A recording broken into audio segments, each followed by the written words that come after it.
আসসালামু আলাইকুম প্রিয় শিক্ষার্থী বন্ধুরা, আজকে আমি তোমাদেরকে চতুর্থ শ্রেণীর 123 পৃষ্ঠার 4 নং প্রশ্নের সমস্যার সমাধান করে দেখাবো। এখানে প্রশ্নটি হচ্ছে, ম্যারাথনে একজন দৌড়বিদ 42 কিলোমিটার 195 মিটার দৌড়ানোর পথকে মিটারে প্রকাশ করি। তাহলে আমাদেরকে কি করতে হবে? এই যে 42 কিলোমিটার 195 মিটার আছে, এই 42 কিলোমিটার 195 মিটারকে মিটারে প্রকাশ করতে হবে। মিটারে কিভাবে প্রকাশ করতে হয়? কিলোমিটারকে মিটারে প্রকাশ করার জন্য 1000 দিয়ে গুণন করতে হয়। আমি আবারও বলছি, কোনো কিলোমিটারকে যদি তুমি মিটারে প্রকাশ করতে চাও তাহলে তোমাকে 1000 দিয়ে গুণন করতে হবে। এখন আমরা এখানে লিখব 4 নং সমাধান। ম্যারাথনে একজন দৌড়বিদ দৌড়ান 42 কিলোমিটার 195 মিটার।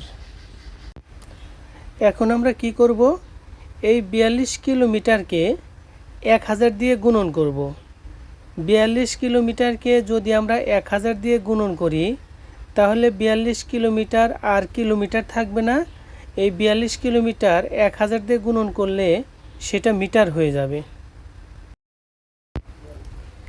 এখন আমরা এই 42কে 1000 দিয়ে গুণন করে দিচ্ছি, আর সেই সাথে এখানে 195 ছিল, এই 195 মিটারটা এখানে আমাদেরকে যোগ করে দিতে হবে।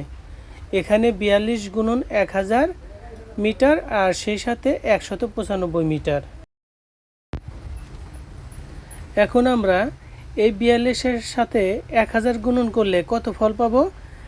42-এর সাথে 1000 গুণন করলে আমরা ফল পাবো 42000।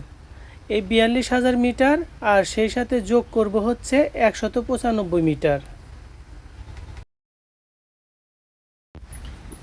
42000 মিটার এবং 195 যোগ করলে আমরা পাই হচ্ছে 42195 মিটার, যেটাই হচ্ছে এই অঙ্কের সমাধান।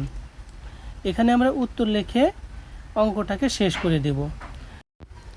প্রিয় শিক্ষার্থী বন্ধুরা, সহজ গণিত চ্যানেলটি সাবস্ক্রাইব করে সহজ গণিতের সাথেই থাকো।